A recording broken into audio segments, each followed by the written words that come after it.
No Brasil, há mais ou menos 18 milhões e meio de pessoas entre 5 e 17 anos que realizam afazeres domésticos na própria casa. Os dados são da Pesquisa Nacional por Amostra de Domicílio do IBGE de 2011. É quase metade da população nessa faixa etária no país e equivale ao número total de habitantes de Portugal e Israel juntos. Um verdadeiro batalhão de gente pequenininha que lava, passa, cozinha, cuida dos irmãos ou apenas arruma a própria bagunça. Pela estatística, ainda não é possível saber exatamente quais trabalhos essas crianças e adolescentes realizam, quanto tempo cada um passa fazendo essas tarefas, se estão sozinhos em casa ou com adultos. Para entender o que é o trabalho infantil doméstico, é preciso, antes, derrubar a ideia de que a atribuição de qualquer atividade no lar é trabalho. Isa Maria de Oliveira, secretária do Fórum Nacional de Prevenção e Erradicação do Trabalho Infantil, explica que as tarefas fazem parte da formação das crianças e adolescentes, mas devem ser pensadas de acordo com a etapa em que eles se encontram. A criança, respeitando a sua faixa etária, o seu desenvolvimento, ela educativamente deve participar das tarefas na própria casa, na organização do próprio espaço do lar, desde que sob a supervisão dos adultos e que ela não assuma nem a responsabilidade dos adultos e nem seja imputada a ela, quer dizer, uma tarefa incompatível com a sua condição de criança e de adolescente. É difícil dizer que a exploração pela família é sempre consciente, como se eles quisessem fazer o filho sofrer. Às vezes, essa situação é vista como natural, porque os pais já passaram por isso quando crianças, os avós, os tios. Reproduzem-se discursos que defendem o valor de aprender a cuidar da casa como uma forma de preparação para a vida. Mas, segundo o presidente do Conselho Municipal dos Direitos da Criança e do Adolescente de Maringá, Ailton José Morelli, essa preparação nem sempre é feita da maneira correta. Normalmente o discurso ele é em cima do assim, não é uma coisa que mata. É uma coisa que mata. Agora, o que não mata é, em tese, essa parte da aprendizagem.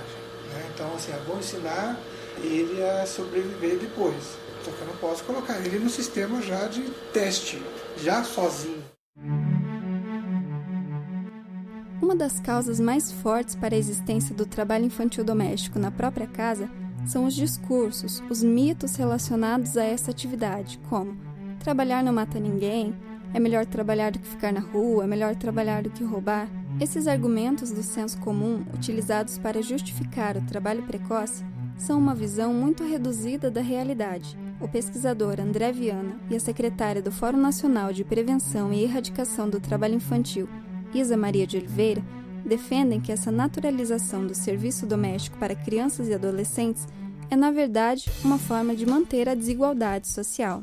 Muitas vezes um pai e uma mãe trabalhando, dizem, trabalhei e não aconteceu nada comigo. Só que ele não percebe que ele trabalhou e não aconteceu nada com ele, mas ele precisa hoje contar com o trabalho do seu filho para garantir a sobrevivência. Ele não percebe que essa inserção precoce de crianças no mercado de trabalho leva a uma reprodução da exclusão social e da pobreza no país. Talvez uma forma muito simples de dizer isso é que se o trabalho infantil ele fosse importante para o desenvolvimento de uma pessoa, os filhos das famílias ricas estariam com seus filhos trabalhando.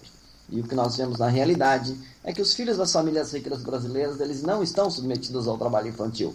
Eles estão se dedicando ao desenvolvimento de atividades multidisciplinares. Então, é bastante falacioso o discurso que o trabalho infantil garante um futuro, né? Porque ele se impõe basicamente sobre crianças das famílias pobres. E daí talvez esteja uma das maiores perversidades e violências que tendem a produzir e reproduzir os sistemas de exclusão e desigualdade social no país. Nossa, a gente começou muito cedo a fazer tudo. Comida, eu lembro assim, naquela época nós não tínhamos fogão a gás, era fogão de lenha. E eu fazia tudo. E a Cleonice passava a perna em mim, tá? Daí minha mãe dividia o serviço doméstico, né? Entre eu e a Cleonice. Aí eu fazia o meu e a Cleonice ficava enrolando. Daí eu tinha que ajudar a Cleonice a terminar o dela. Cleonice é a irmã mais velha da zeladora Leonice Vinhais dos Santos, de 48 anos, que você acabou de ouvir. A história das duas se assemelha à de muitas meninas e mulheres. A responsabilidade pelo lar, desde cedo, é quase um destino para quem nasce em famílias pobres. Mais de 90% da situação de trabalho infantil doméstico está deslocada para as meninas. sob o argumento de que elas são mais responsáveis que eles, como explica o pesquisador André Viana Custódio.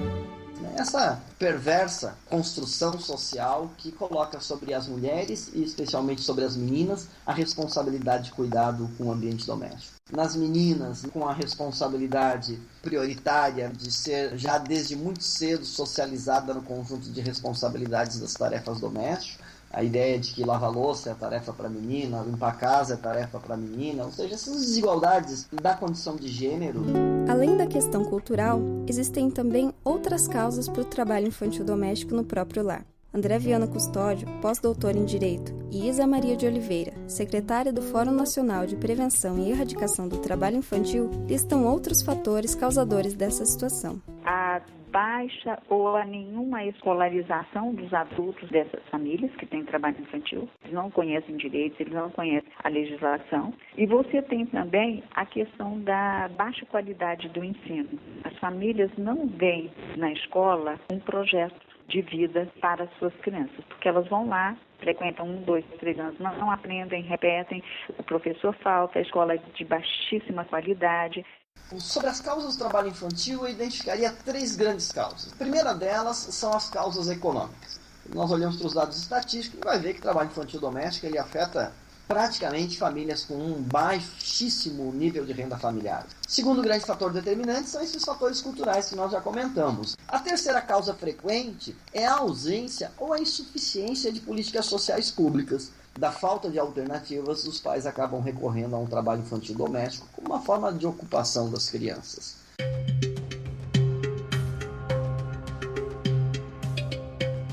Seguindo a recomendação da Organização Internacional do Trabalho, o Brasil aprovou em 2008 o decreto com a lista das piores formas de trabalho infantil, da qual o serviço doméstico faz parte. Isso quer dizer que a atividade oferece altos riscos à saúde, à moral e à segurança das crianças e adolescentes. Rafael Marques é procurador do trabalho e coordenador nacional de combate à exploração do trabalho da criança e do adolescente. Ele explica que até os 18 anos, a pessoa está em fase especial de desenvolvimento e tem um organismo mais frágil.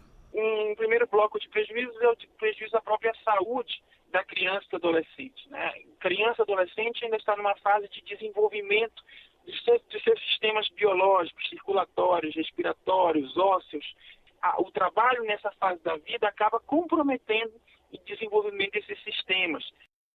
No caso do trabalho infantil, o tempo que as crianças e adolescentes passam vivendo como donos de casa acaba diminuindo o tempo para outras atividades, como o estudo e o lazer. O procurador do trabalho, Rafael Marques, e o coordenador nacional do Programa de Erradicação do Trabalho Infantil, Francisco Brito, destacam os prejuízos do trabalho precoce à formação escolar. O trabalho infantil doméstico ofende a própria formação educacional da criança e do adolescente, na medida em que ele impede a criança e adolescente de frequentar a escola, ou se a criança e adolescente frequenta a escola, já chega cansado pela situação de trabalho e não consegue assimilar todos os seus conhecimentos, todos os seus conteúdos. A negação desse momento para ela, na sua formação, ela não rompe um ciclo de pobreza geracional que está posto naquela família. Então, continua reproduzindo o mesmo nível de pobreza geração por geração.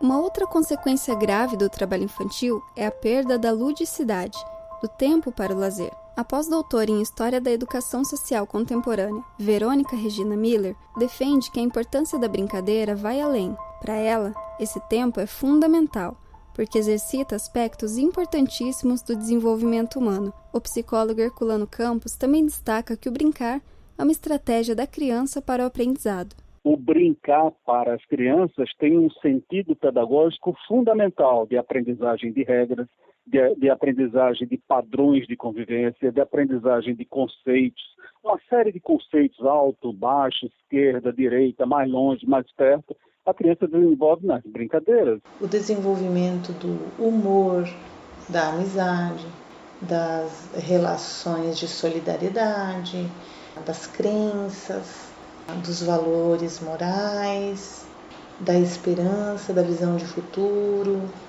Tudo isso faz parte do desenvolvimento humano. Quando se trata de crianças e adolescentes, surgem pelo menos 4 atores sociais que têm relação com eles: a família, a sociedade, o poder público e a escola. O trabalho infantil doméstico é resultado da ação ou omissão desses agentes e só pode ser erradicado com o compromisso de todos eles. O coordenador nacional do Programa de Erradicação do Trabalho Infantil, Francisco Brito, explica que antes da ação punitiva é preciso capacitar as pessoas para que entendam o que são violações de direitos. O primeiro passo é trabalhar a consciência, né, das famílias, da sociedade e mostrar o prejuízo que esse trabalho pode trazer, principalmente para essas meninas que estão sendo exploradas.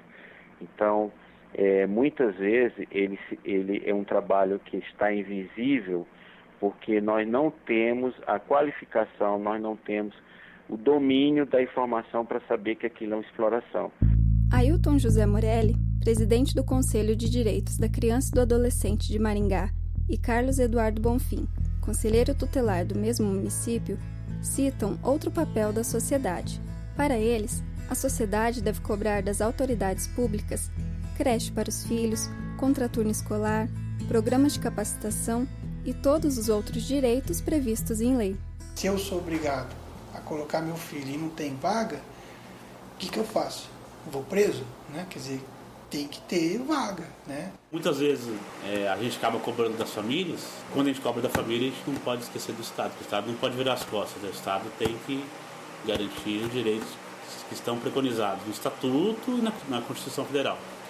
Mas isso a gente consegue mediante cobrança, né, do poder público. O trabalho infantil doméstico ainda é um desafio para o país. É uma prática comum que há séculos faz parte da nossa cultura. Cultura essa que afirma que é função exclusiva das meninas e mulheres o cuidado da casa, que coloca o trabalho precoce como um formador de caráter, mas que só oferece essa moralidade para quem não nasceu em berço de ouro. Essa mesma cultura esconde a realidade de longas jornadas de trabalho, rotina de quem é obrigado a ser dona de casa antes mesmo de ter brincado de casinha.